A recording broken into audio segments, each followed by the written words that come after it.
नमस्कार, आपण पाहत आहे भांडा फूड न्यूज. एका दमात भ्रष्टाचारी कोमात.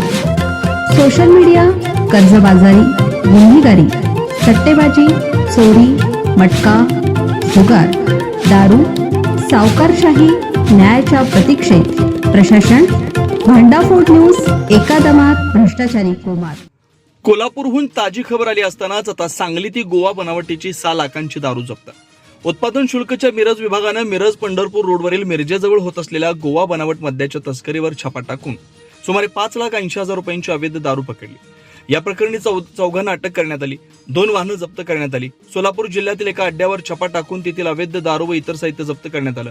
या प्रकरणी सावंत विजय खोत राहणार कोगनोळी तालुका कवठे महांकाळ, आकाश नामदेव खोत, सुनील दादासाहेब खोत दोघे राहणार चाबुस्करवाडी तालुका मिरज व बापू मोहन होवाळ राहणार शिरभावी जिल्हा सोलापूर या चौघांना अटक करण्यात आली.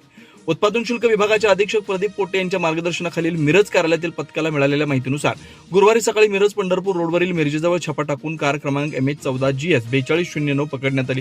कारची तपासणी केली असता त्यामध्ये महसूल चुकवून आयात केलेले विविध प्रकारचे गोवा बनावटीचे 1,43,000 विदेशी मद्य सापडलं.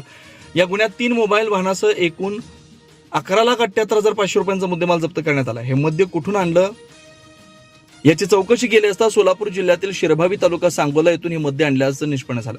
या ठिकाणच्या बापू होवाळ यांच्या घरावर छापा टाकल्यानंतर तिथं विविध प्रकारच्या विदेशी मद्याच्या बाटल्या, त्याची टोपणं, रिकाम्या बाटल्या मोठ्या प्रमाणात आढळून आल्या. त्या ठिकाणी एकूण 4,37,000चा मुद्देमाल जप्त करण्यात आला.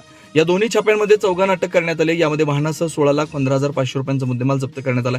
या कारवाईत निरीक्षक दीपक सुपे, प्रभात सावंत, पंकज कुंभार, बापू चव्हाण, स्वप्नील आटपाडकर, कविता सुपणे, शाहीन शेख, स्वप्नील कांबळे आदी अधिकारी कर्मचाऱ्यांनी सहभाग घेतला.